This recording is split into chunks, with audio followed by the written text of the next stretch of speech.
In this lesson, we're going to go over interactivity and I'll create a trigger volume and have our animation relate to it and actually be activated as soon as we walk over a trigger.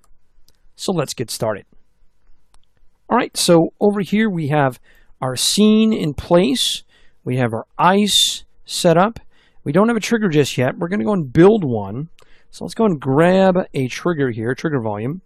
And again, we can just scroll down a little bit. You'll see volumes, and you'll see volumes at the very bottom for trigger volume. Let's go and drag him into place here. And let's position him here so he makes a little bit more sense. So let's go and move him up a little bit here. And I'm going to squish him a little bit, as well as make it so he's not so buried in our terrain. A little bit higher. There we go.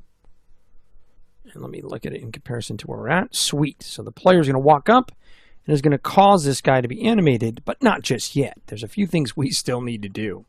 One thing we're going to do is go into our level blueprint. Now, right there, there's several different types of blueprints, but we're mainly going to be working with our level blueprint on this guy. For obvious reasons, that's probably not going to translate to other things, but again, we'll just work mainly with the level. All right, so number one, what we want to do is on our trigger overlap, or when we walk on this trigger, we want this guy to come up. Now, if you wanted to, you can actually open up the library and search for things. There's also a search area here for any kind of trigger or anything else that you've built, but you can also have it by default show up on the right here. But what I like to do is just right click, and I'm going to right click with trigger selected. You want to make sure that guy's selected. There he is. And when you do that, when you have certain items selected, Unreal is going to recognize that certain nodes work with that particular object. So just be careful. If you get frustrated, you're like, I swear, play's in here somewhere, it doesn't show up, just make sure you're grabbing the animation. If there's something for trigger that you want, make sure you have trigger selected. Very important to keep those things in mind. So we're going to go in here and go to Add Event Trigger Volume, go to Collision, and we're going to add on Actor Begin Overlap. Now, we're going to zoom into the one-to-one. Unreal is really great for handling our zoom, so you don't go too far in. And with this guy selected, we're also going to create a do once, because we only want that top animation to play once, and then we're going to have the bottom animation follow suit. So we're going to go do once. Go back, I put N on accident. Do once multiply input, put it in. We really could just use one, but I'll just leave the multiply input. There's two different kinds here in this particular case and what we need. And let me see here. We can also even add some more to it if you want it. So next what we're going to do is we're going to create a play animation. So let's go and select one of our animations. We'll do the top one for now. And with it selected, and so that blueprint doesn't get confused, we're going to go and select our animation. In this case, it's going to be Ice Top 3. You'll see that in the files and the stuff that I've given you. And we're going to go to play.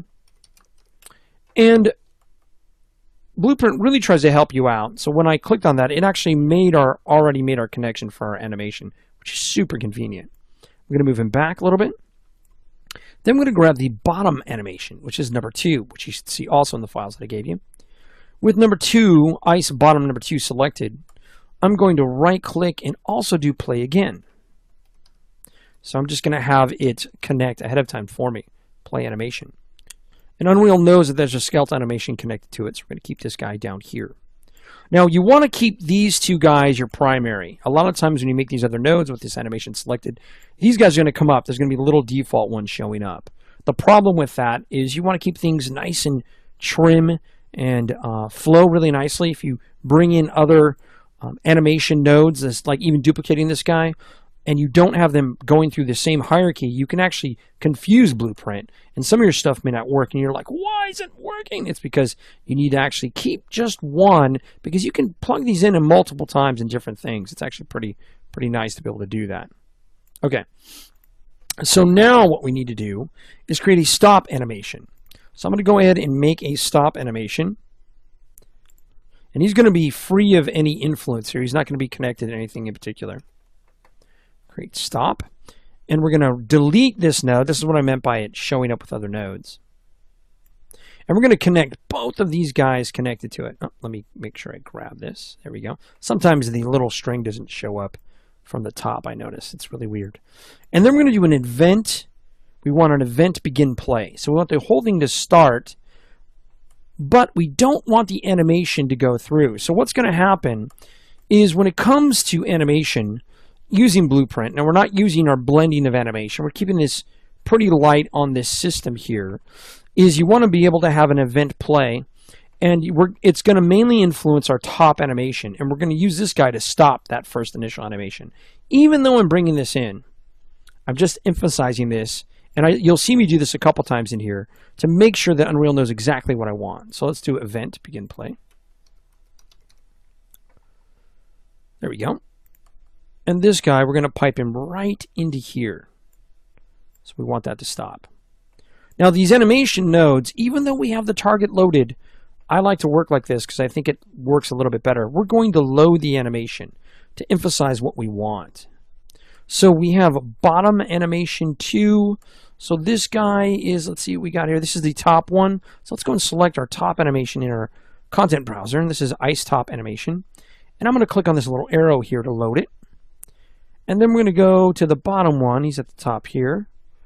There we go. And we're going to load him into our bottom animation, which is in our target. There we go. So we're making sure that Unreal knows what we're doing. Now we just want the top animation to play once. So we're going to have it do once so it doesn't keep going. But believe it or not, having this do once is also going to help our other animation because we're going to create a branch conditional right here. So let's go and create that branch conditional. There we go. Put him right here. And I'm going to grab this other play animation and move him back here so things are just a little bit easier to look at. We don't have to bend our stuff so much. So I'm going to move this in here to this branch. And if true, if the animation on this guy, which is only going to play once, is true, and it's going to look at the once as well as the play animation, it's going to look at the whole thing here, then it's only going to play this guy once also. So if true, we're going to punch him in right there. So far, so good. Now, we also want him to stop. So if false, we don't want him to play. So I'm going to create another stop. Pull him in.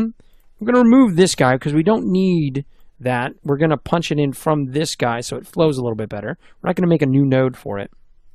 So false, we put right here. And then we're going to grab bottom ice here, and we're going to get him in there. Let's let me zoom out a little bit here so it makes it easier to plug in.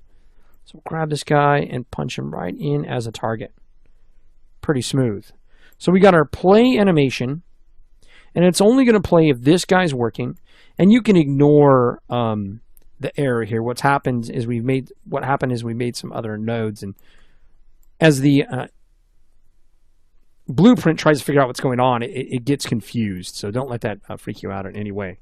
So what we'll do here now is we're going to create one more on actor. And what that is, we're going to emphasize that this doesn't play unless the trigger is also active. Now we may not need it, but I like to create it anyway. So I'm going to grab him. I'm going to do Control-C, Control-V. I'm going to push him over here. And then we're going to pipe him right in here to the top on this guy. So we're just emphasizing, even though logically with our branch, it should not play, I'm going to still emphasize the fact that I don't want this to play unless the player runs over the trigger volume. All right, so we're going to recompile. You see that error go away that was on the do once. He gets confused when this guy comes in, and he does get confused sometimes when another one of these nodes come in. All right, so let's go and move this down, and we're going to play. Let me go forward a little bit. And we'll go forward, hit the trigger, and voila, we have animation sliding down the sword of justice. Pretty cool. And as I zoom out, you'll see that it doesn't pop back into place. The animation doesn't get stuck. Everything's nice and smooth. It understands the conditionals, and this is great for level design, especially if you want certain events to happen not until the player walks into a particular area. That's about it with this one. And the next video, we're going to talk about advanced materials and some of the cool stuff that we can do. You're looking at some of the nodes that are available.